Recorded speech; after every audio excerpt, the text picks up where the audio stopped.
In our day of keto. I'm sorry. Is shrimp pasta the next? Yes. Yes. Pasta. Woohoo! Shrimp pasta. Yes. Okay.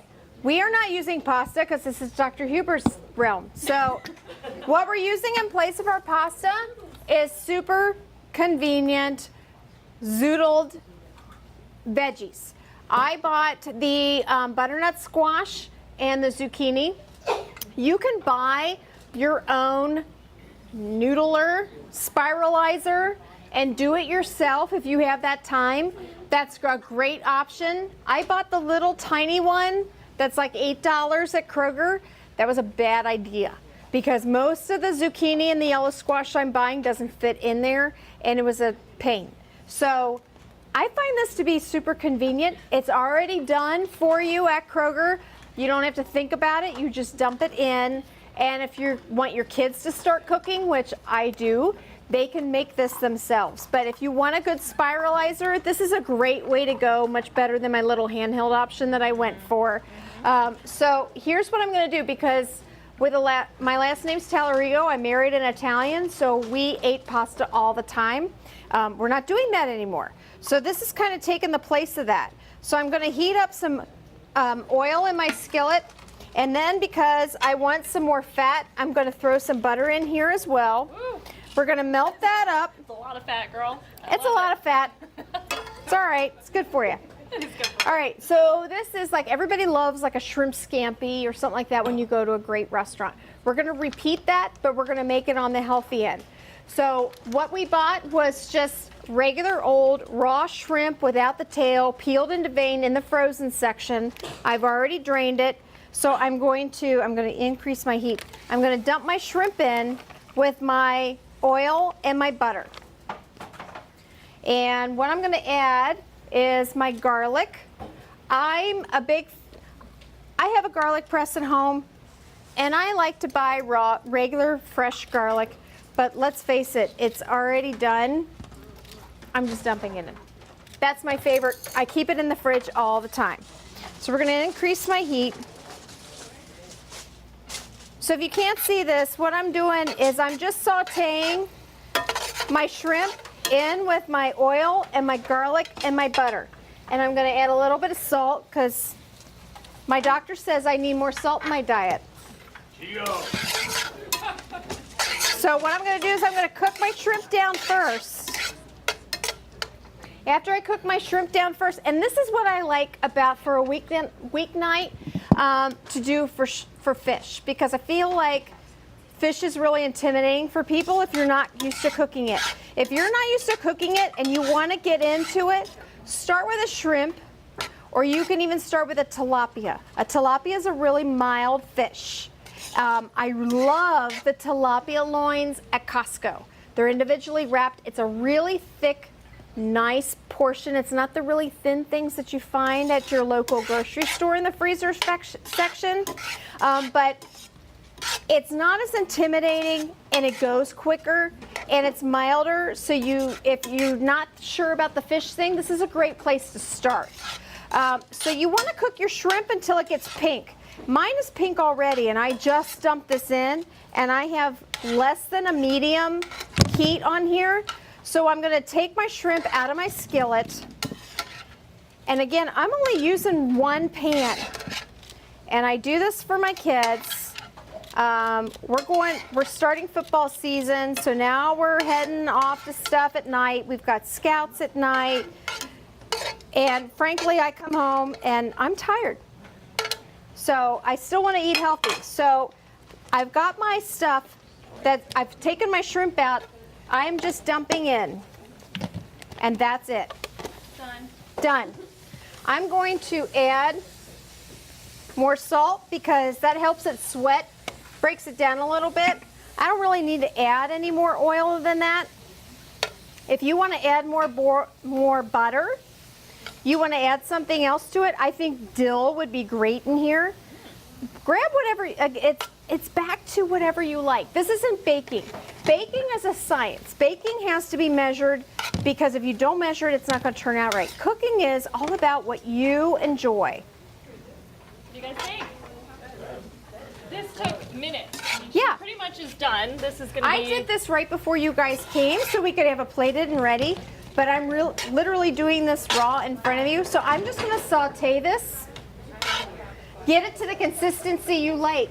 Some people want their veggies really soft. Some people want their veggies crunchier. I like mine crunchier. Okay. I'm stirring that around. Now I'm gonna dump my shrimp back in. And I know Dr. Huber is not a cheese guy, but when you're on keto, Parmesan can be your friend. A little bit. Oh. We're adding some Parmesan in there. Stir it around. And Carol, you got the pre-cooked shrimp? No, we bought the raw shrimp. I forgot that's what we bought. Chelsea and I went on a crazy grocery store extravaganza yesterday, we did. and we thought, okay, in the interest of time for everybody, we're going to buy the already cooked shrimp. Couldn't find any. Yeah, nothing that was That deveined. wasn't the tiny little itty bitty salad shrimp. That's not all that great. But So this I still bought took a few minutes. medium raw And cooking shrimp. it fresh is so Yeah. fast for you. And now you've got a restaurant grade dish. You could pay $15 for this. Add whatever seasonings you like. But to me, garlic, salt, a little bit of pepper, and some butter. What do you think, And Brent? you're done. You could do that. Thank you. You could very totally much. do that. And look at, What were the seasonings, Carol? Salt, pepper, butter, grapeseed oil, and Parmesan cheese. That's it. 90% of this effort is just planning ahead and thinking ahead of time. But you can think ahead, but at the time, the only time you're thinking ahead is when you're at the grocery store in the produce section. Grab that stuff. To me, I would rather buy the prepackaged spiralized noodles than buy, as I've done before, the zucchini and the squash with the thought that I am going to do this week.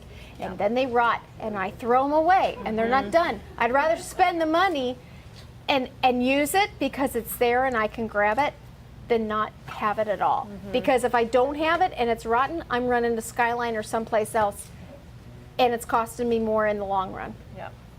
Skyline. I love Skyline. I love Skyline. Huh? Keto bowls. Yeah, Skyline. You want to go to Skyline? This is what we do. You buy the Coney Bowl. 3 hot dogs, chili, onions, mustard, whatever, and cheese. Do they call it a keto bowl? No, they don't. It's okay. a Coney Bowl. Okay. But it's the Conies without the bun, and you get a lot more than you would if you bought 3 Conies. And that's And not it's all that cheaper, bad. And you're full. Yeah. There you go. That's And not all that's that really bad. From a nutritional standpoint, you're getting lots of fat. Yeah. And I grew up in Cincinnati. I grew up on Skyline. I'm not giving up Skyline, but I'm giving up the pasta and I'm giving up Yeah. the roll. I just want the chili. So serve the chili on those spiralized vegetables, or have the yes. So There's we your get three-way. cans of Sky. Every once in a while, I just got to have my Skyline. I'll make a bean dip out of it and dip vegetables into it. I came over here because my friend Brent. Any single gals in the house? Brent, So you poor Brent thing. admitted to me, he's not big in the kitchen. So I just want to check in. Is a lot of this doable? Does it seem doable to you? It's very worthwhile this evening, very worthwhile. So you can see some. And I'm amazed at not only how good it tastes, but how easy it is to do. Yeah. And what I want to know, if I eat a diet like this on a regular basis, can I have hair as thick and nice as Chelsea?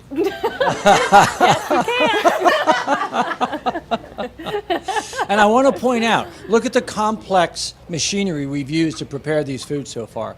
Really hard, isn't it? Right. Frying pan, some heat, a knife, and a spatula. This is not complex. Something even my friend Brent could pull off without too much complexity. All right. So we've got one more left. Yes. The last Okay. thing, I think, is the salmon, last but not least. Woohoo! So the salmon, I think or fish in general, I think is the easiest and fastest thing you can cook or bake. One of my favorite things at Kroger is the Easy Seafood for You program that they have. Have you guys tried that before? Some of you? So you can go up to Kroger in their fish section and they will prepare your fish for you. They'll season it, they'll put butter on it, they'll do the rosemary, they'll do everything for you, and it's totally free. So if you're a little intimidated by preparing or kind of getting your fish going, just have Kroger do it for you. Tonight we're going to do something really simple. We've got some fresh rosemary, which Kroger will do that for you for free. And I just dumped some lime juice on there. That's going to be our first salmon, really easy. And then our second one, this one's going to sound a little strange, but I'm going to put some salsa on it. It's a little bit of a pineapple mango salsa that only has 3 grams of sugar for 3 tablespoons, so it's not bad. And I'm just going to put some oil on the salmon, and then after the salmon gets out, then I'm going to put the salsa on top of it. So this is, again, a very fast, easy meal. Kroger will do it for you, or you can just go ahead and put those ingredients on there. The salmon will take about 10 to 12 minutes in the oven. You know when it's done, when it starts to get a little flaky, and sometimes little white kind of looking stuff will come out of it. Then you know it's done. So we're going to pass that out really easy. When the white goo comes out, it's done. Can you tell I'm a dietitian and not a chef? I can tell you how to eat healthy, but I don't know the technical terms. Let's walk you through this. Yeah, what's the technical term? Here's our salmon. I like this cut because it cooks fast. Okay, so I'm just going to drizzle a little oil over the top. Salmon's a pretty oily fish. But we like more oil. You don't need a whole lot. We've really gone through our. There. know. Just drizzle some on the top. We're gonna do this. There's the lemon. No, I don't want to put balsamic on it. And all right, then and we're then gonna I'm do going the to rosemary. put a little bit of salt because everything's better with a little bit of salt. That's fine. Don't put any rosemary on this one. Okay. We'll put that. So we're done. We're just gonna stick that in our oven. Yep. And we've already got half of it cooked. Now, one of the things, You wanna pass okay, that? let's face it, we're in Cincinnati, Ohio. We're not raised on fish. Nobody likes fish. I hate cooking fish, don't know how to cook fish. I don't like fishy things. One of the things we wanted to bring to the light tonight was what Carol just did was awesome. Putting some dill, putting some lemon, putting some oil. But a lot of people, they said, it's still too fishy for me. Cover it with salsa, right? You can put salsa on that. You can use flavored balsamic vinegars. You could use anything if you're trying to mute that fish flavor, if you're not a real big fish person. And I find that really helps a lot of people. And truly, I can tell you, I grew up on fried fish and tartar sauce. Tartar sauce, kind of keto friendly. Yeah. You could do some tartar. Pickles, mayo, I make my own because I keep forgetting to buy it, honestly. But tartar sauce is basically lemon juice, pickles, some seasoning, and mayo.